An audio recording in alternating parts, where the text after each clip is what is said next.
नमस्कार। प्रस्तुत है आज का चिंतन। अमेरिका के दो पक्षों में उन दिनों गृह युद्ध चल रहा था। President Abraham Lincoln union party में थे। गृह युद्ध में विरोधी पक्ष के कितने ही लोग बंदी बनाए जा चुके थे। सत्ता लिंकन के हाथ में थी, जीत भी उन्हीं का पक्ष रहा था। विरोधी पक्ष की एक युवती अपने बंदी भाई से मिलने का प्रयत्न कर रही थी, पर अधिकारी उसे इसके लिए इजाज़त नहीं दे रहे थे। आखिर वह प्रेसिडेंट के पास ही जा पहुंची और अपना अभिप्राय बताया। लिंकन ने उससे पूछा, मेरा विश्वास है तुम देशभक्त हो। युवती ने निर्भीकतापूर्वक उत्तर दिया, मैं अपने देश वर्जीनिया के प्रति देशभक्त हूँ। वर्जीनिया विरोधी पक्ष था। विरोधियों को ऐसी सुविधा क्यों दी जाए जिसमें पीछे कोई संकट उत्पन्न होने की आशंका हो? यह एक प्रश्न था। लिंकन कुछ देर सोचते रहे और उन्होंने एक पर्चा लिखकर युवती के हाथ में थमा दिया और जेल में भाई से मिलने की स्वीकृति लिख दी। अफसरों ने प्रेसिडेंट से इस उदारता का कारण पूछा तो उन्होंने यही कहा, ईमानदार व्यक्ति यदि विरोधी भी हो तो भी उससे किसी अवांछनीय अनिष्ट की आशंका नहीं करनी चाहिए। इस नारी में सौजन्य भी है और साहस भी। वह हर दृष्टि से अभिनंदनीय है। उसे दंड देने के स्थान पर उससे शिक्षा लेनी व उसका सम्मान करना चाहिए। एक बालक बहुत जिद्दी था। वस्तुएं इधर उधर बिखेर देता था, बोलने में हकलाता था, पर जब उसे उपयुक्त अध्यापक मिले तो लड़की की बुरी आदतें छुड़ा दी। इतना ही नहीं, देश का महापुरुष बनाया जिसका नाम था बाल गंगाधर तिलक।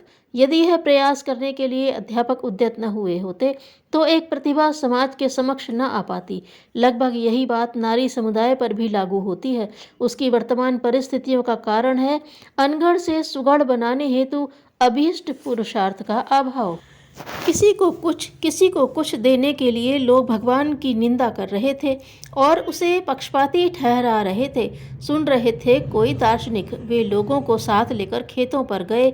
एक में गुलाब बोया था, दूसरे में तंबाकू। एक से सुगंध उठ रही थी, दूसरे से बदबू। दार्शनिक ने कहा, जमीन बहुत बुरी है, किसी को क्या देती है, उसका पक्षपात तो देखो।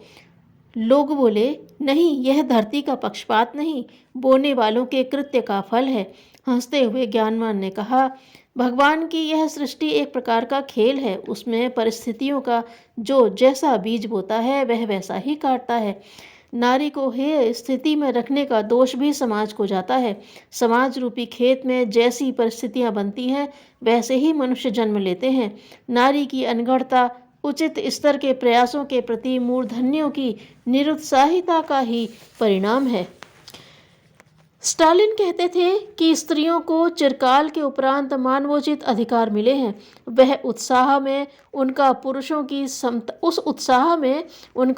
पुरुषों की समता करने की या श्रेष्ठता जताने की आकांक्षा उभरे तो उसे उचित ही समझा जाना चाहिए। उन्हें अपनी प्रसुप्त क्षमताओं को उभारने का अवलंबन और प्रतियोगिता में विजयी होने का अवसर मिलना चाहिए।